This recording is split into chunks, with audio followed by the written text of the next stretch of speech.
Bonjour à toutes et à tous, et tout d'abord merci d'avoir accueilli le premier épisode des histoires de Papa Mika. Vous avez été nombreuses et nombreux à écouter le premier épisode. Aujourd'hui nous allons partir vers le Nouveau-Mexique. Attachez vos ceintures, on est partis tous ensemble pour une histoire très très particulière.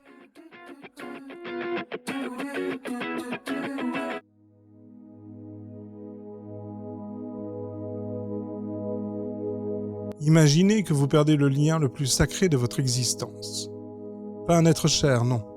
Quelque chose de beaucoup plus viscéral. Vous perdez le temps. Nous sommes le 13 janvier 1989 à Carlsbad, au Nouveau-Mexique. Stefania Foloni, une Italienne de 27 ans, s'apprête à descendre à 10 mètres de profondeur. Elle ne verra plus la lumière du jour pendant 4 mois. Elle n'aura aucune montre, aucun calendrier. Elle pense participer à une étude sur les rythmes biologiques. Elle ne sait pas encore qu'elle s'apprête à devenir un fantôme. Sa cellule, un module de 18 mètres carrés, posé au fond d'une grotte calcaire, à l'intérieur c'est spartiate. Un lit, une table, un ordinateur pour envoyer quelques données et surtout quelques livres. Au début, Stefania gère, elle fait du yoga, elle écrit dans son journal. Mais très vite, le silence de la pierre commence à peser. À 10 mètres sous la surface, il n'y a pas de saison.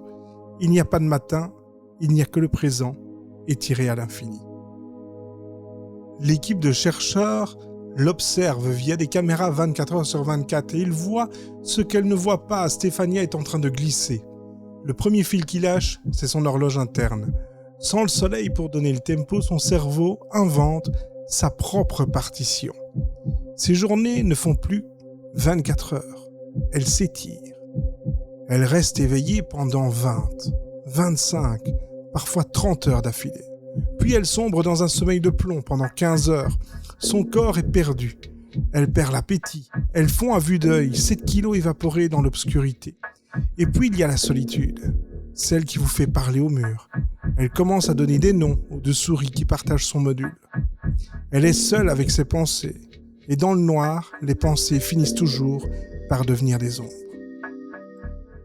Nous sommes désormais le 22 mai 1989. L'équipe décide qu'il est temps de la remonter. Quand ils ouvrent la porte, Stefania est surprise. Elle les regarde avec des yeux ronds et elle leur demande déjà « Pourquoi vous venez me chercher si tôt ?» Pour Stefania, nous sommes à la mi-mars. Dans sa tête, elle n'est restée que 2 mois sous terre. Elle vient d'en passer 4. Elle a perdu 60 jours de sa vie. Son esprit a tout simplement effacé le temps pour survivre à l'ennui.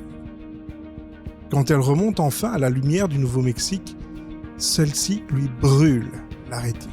Elle a le teint cireux, le regard vide de ceux qui reviennent d'un autre monde. L'histoire de Stefania nous rappelle une chose, sans le soleil, sans les autres, sans le tic-tac d'une horloge, nous nous délitons. Prenez un instant aujourd'hui pour regarder le ciel, c'est ce qui vous lie au monde réel. C'était l'épisode 2 des histoires de Papa Mika. On se retrouve très vite pour de nouvelles plongées entre ombre et lumière. Restez curieux et surtout, n'oubliez pas de vous abonner à ce podcast.